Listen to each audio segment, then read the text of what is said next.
Hi to my rock camp friends. My name is Jen Marco and I'm a professional singer, vocal coach, producer, recording artist, music director. I've done all kinds of things over my 30-year career as a professional in the music industry. And I'm so excited that Talia asked me to share some things with you and looking forward to discussing some topics in what is kind of a changing industry right now when it comes to music. And so hopefully the things that I share will help you to feel inspired, motivated, and encouraged as you continue on your musical journey from wherever you're at, from beginner to professional and everywhere in between. Music is a great source of healing and hope for people, and that's why we get to continue to do it and come up with creative ways to express ourselves despite the things that have happened over the last year. A little bit about me and my backstory. So I grew up on the East Coast. I was born in Brooklyn, New York, and my parents lived on the East Coast until I was about 9 or 10. Then I moved to California, into the Midwest in Colorado, did school in Kansas and Illinois. Parents moved back to the East Coast, and then I came out to Utah. So I have quite the story of kind of being all over the place and experiencing lots of different things. And I was raised in a household that was very musical. My grandpa actually is an opera singer and just had this gorgeous baritone voice that was incredible, and he could sing without a microphone in a huge auditorium. So I think I got my pipes from him, kind of passed on down from him to my dad to me, and I started doing some training with my father when I was about 7 years old, and then became a professional at the age of 13. So this is year 30 that I have been doing pro work as a vocalist. And I started out doing corporate stuff and weddings and those types of things, and then moved into doing more recording projects and such in college and went on a tour, then moved out to Utah, and then have been working in the recording industry ever since here, which has been so much fun. I do a lot of like fitness remixes where I'm mimicking different artists. I've done 66 different artists that you might be aware of, including Pink, Adele, Katy Perry, Lady Gaga, Beyonce, Sarah Bareilles, Natasha Bedingfield, and even have done a few rap tracks, which has been really fun. Done Missy Elliott, Iggy Azalea, Nicki Minaj, and a couple others. So it's been quite the journey, and I've learned a ton of stuff along the way. And so one of the first things I want to talk about is mindset, because we can go into music with a certain type of mindset that if we're doing music and if we're successful, according to whatever definition of success that we've adapted, then somehow we're going to be really happy, we'll be really at peace, and everything in life will just go perfectly, because what we see of the industry and the red carpet and all the things, the award shows and all of that, it just looks so glamorous and so great, and we're like, I want that.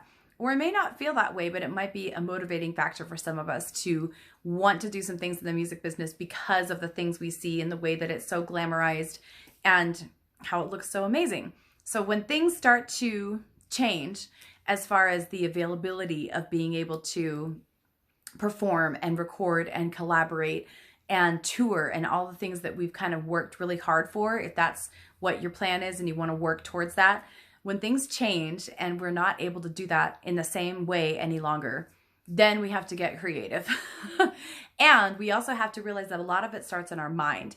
I had some beliefs before that as long as I was doing those things and as long as I was able to be successful, if I could just collaborate with this person, if I could just, perform on this stage, if I could just have this opportunity, that everything that I was kind of hoping for would manifest itself, and that I would just suddenly be happy, and any prior kind of trauma or feelings of loneliness or scarcity would just magically disappear.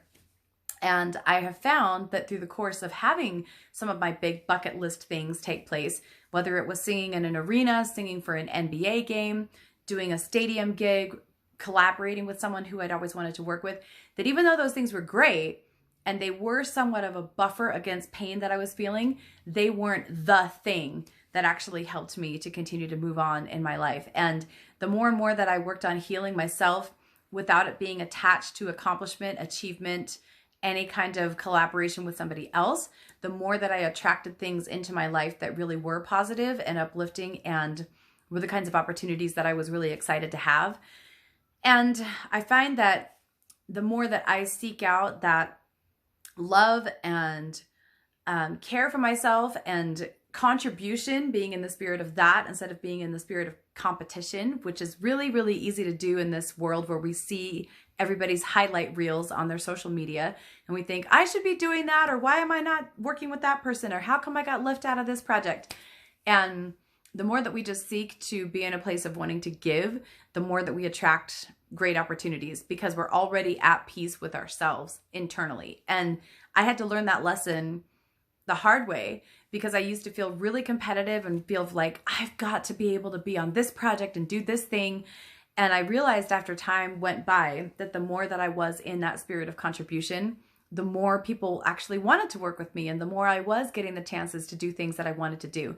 And I also continued to drop some of the significance that I had placed on, like getting the part, getting to be on the project, getting to have my name on a certain billing and whatnot. And just to be able to have a career that's created a lot of joy and contentment and peace with myself. And actually what I love some of the very most, I love recording, I love getting to do performances, but one-on-one coaching has been something that's been amazing for me to get to do, and seeing the joy of my students and their successes and their breakthroughs and watching everything that's happened with them has been so, so rewarding, that if I was even given an opportunity to leave for like 4 months and go on the road, I'm not sure I would actually take it, just because I love coaching so much.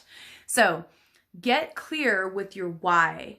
Why do you want to do music? What is it behind it that you're hoping to feel, to achieve, to accomplish? And are you attaching the outcome of what you think will happen with music to however you're going to feel about yourself? If you're making any attachment between music and your worth, then you'll quickly find that it doesn't really work the way that you might think that it does. Because even if you have one measure of success, there'll always be like the next thing that somebody kind of wants you to work towards. And so you just got to keep in mind, like, you're doing it for the love, because you have a love for it, regardless of the outcome, regardless of how many people may hear it, whether or not it gets on the charts, whether or not it creates certain recording or performing opportunities or touring opportunities. Do it because you love it, and find the reason inside for why you really want to do it. Because that way, whenever you get types of feedback, no matter what they are, positive, negative, indifferent, you'll still have your own personal inner motivation to go back to for the reason why you want to do what you're doing. So I think that's a super important thing to remember when facing various types of hardships. Like this past year, we had a lot of things that shut down, and touring stopped and gigs stopped. Like live music really wasn't happening that much. We kind of went to like an online situation. Some people got creative and did like backyard distance concerts where the crowd was limited in size because of where they were venue-wise, but they still got in front of people and did some performing. But you have to find that thing that's within. So whatever it is that you find for your own personal motivation, whether it's a certain artist, whether it's a certain song or playlist that you listen to that really gets you excited and motivated, keep going back to that and using that as a source for yourself over and over again, because it will give you what you need to continue on. And I truly believe that as the landscape of music is changing, that the people who are preparing right now, the ones who are getting themselves ready and are honing their skill sets, working on things at home in this moment, they're the ones that are going to be ready when more opportunities open up again, because I believe that they will. I don't know exactly how and when it's going to happen, but I believe that it will happen, and that the people who are working on it right now are going to be the ones who are sowing those seeds that can then come to the harvest when the time is ready. So if you're feeling tempted to kind of give up because you're like, there's not much going on, I can't see the light at the end of the tunnel, don't give up. This is the time to keep on going and to keep pursuing what you love, regardless if anybody else hears it or not. It's important that you do it. And the reason why is because these things help to change the world on a cellular level, on a scientific level. We can't totally explain it, but there's something that happens when we break the sound barrier that causes giant shifts in the world. So keep at it. I'm going to pause this and go to another video segment where I'm going to show some of my favorite vocal tips for you. And I am excited to show you the next parts. Okay, we are back with part 2 of the Rock Camp series. So part of what I believe in as a vocal coach is that we want to get stronger vocally, but also maintain vocal health. And so part of the way that we can do that is by utilizing a couple of different tools to help us with vocalizing, warming up, and strengthening the vocal cords without risking damage to the cords. So your vocal cords are quite a small part of the muscle group that's here. So the more that we can actually use the diaphragm for the sake of breathing, the more support we're going to give our vocal cords so that we can actually have that strong sound that we want, or to be able to take it down to a kind of quieter, breathier sound without pushing too much air through. So one of the first things that you can try at home is to put your thumbs on your belly button. I know this might seem kind of strange. You're going to make a triangle down like this. So thumbs on the belly button, and where your fingertips meet is actually where you can start gathering breath. I had no idea that we had an extra little container down there that we could utilize. So if you inhale, exhale everything out first, actually, let it go. And then inhale and think breathing in from below your belly button and then up to this threshold area right here, which is like at the top of the rib cage. So I'm exhaling, and then when I inhale, you can see how that expands, right? And I'm not using my shoulders. I'm not coming in from the top down like that. When I do that, you can see that there's actually a little indentation right there. And there's tension that's created from that. The vocal cords coordinate like this from the bottom up. This way, if I'm coming that direction, they kind of start to separate. So I always want to be conscious of using my air here instead of coming from the top down. Okay, so that's the tip number one, is to keep your breath low and grounded. The second thing is to keep your larynx down and grounded. So if you touch at the base of your throat and just talk and say, hi, how are you doing? I'll give you a chance to do that at home. Hi, hey, hey. So as I'm going up in pitch, I can still feel the buzz kind of coming right there. Hi, how are you? What's up? So you can even just practice talking if you're wanting to expand into a higher range. Just try speaking and allowing your cords to really coordinate, feeling the support from down here. So if I'm taking my breath, hi, and then I'm really giving it that support and talking through it, then I can get much more sound out than if I'm coming, hi. If I don't have the support under there, my cords are still working, but if I'm gonna like try to do a long studio session, it'll be a real struggle to be able to get through everything. Or if I was doing a long set for live performances and then the next day I'm trying to kind of get back into it, I'll find that I have like a lot of fuzz and air kind of in my cords and rasp. So the second thing we want to keep low is the larynx. So if you feel the buzz right there, hey, what's up? If you kind of feel like it's kind of coming like this, try to get the vibration back down here, hi, instead of here, or here. If you feel like you're pushing up like this, that could be problematic too. So just be aware of where that position is of your larynx. The third thing that we want to keep low is actually the tongue. So this was a major discovery that I made from doing all of these cover songs from all these different artists. I would notice that rather than pronouncing the sound from the front to the back of the mouth, a lot of things were pronounced from the back to the front, which was really fascinating to discover because I could hear that there was a lot of space kind of being used between here and here in the mouth. So if you want to drop your jaw and put your hand right there, your thumb there, and then your finger on top of your ear, hi, and then feel the space coming through. Hi. Now I can see my tongue in the back of my mouth. Hey, hey. And if I'd pull it up too high, it would make it really a problem to sing a song. So I'm going to use an example from a Pink song. It's one that I've done a while ago, but I think it's a really good example. If my tongue was high on this, where there is desire, there is gonna be a flame. There's not enough room for that sound to really get through in the space here. So I'm going to think about dropping my jaw, dropping my tongue down in the back, not just in the front, and pronouncing the words from the back to the front. So I'm going to get my breath going. Where there is desire, there is gonna be a flame. Where there is a flame, someone's bound to get burned. But just because it burns doesn't mean you're gonna die. You gotta let out and try. So if you can kind of see in the back of my mouth, I've really got a lot of space from here to here. So a great way that you can practice getting the mouth position is actually singing into a plastic cup. So you want one that's flexible, one of these kind of disposable cups. If you put it right under your nose, your jaw can touch the bottom of it and you can feel the expansion.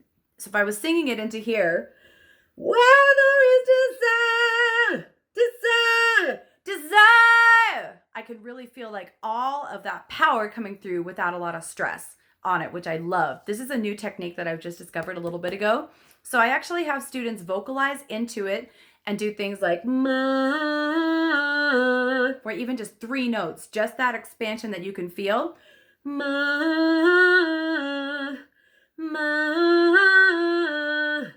ma.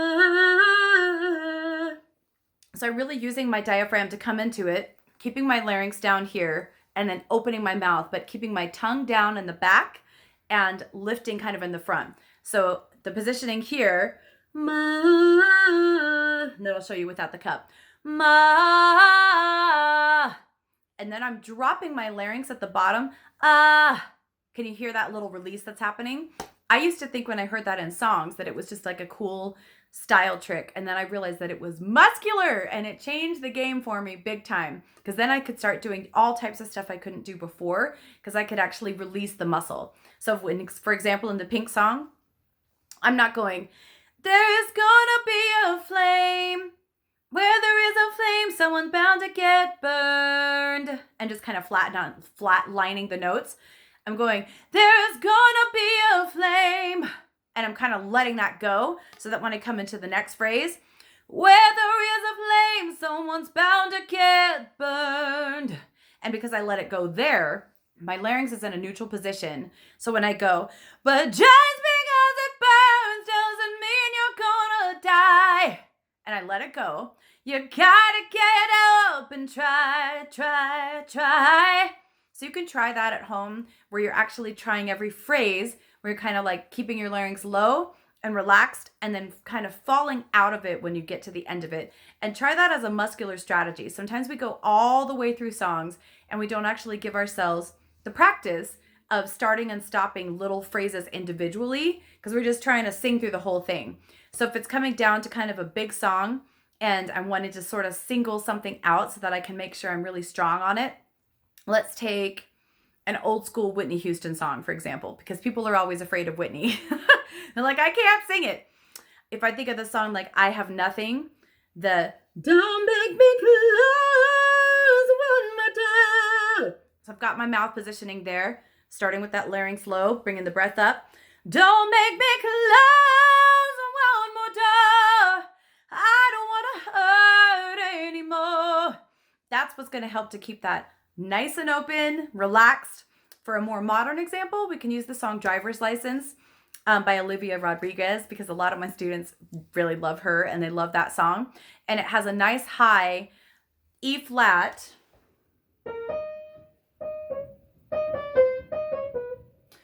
Guess you didn't mean what you wrote in that song about me.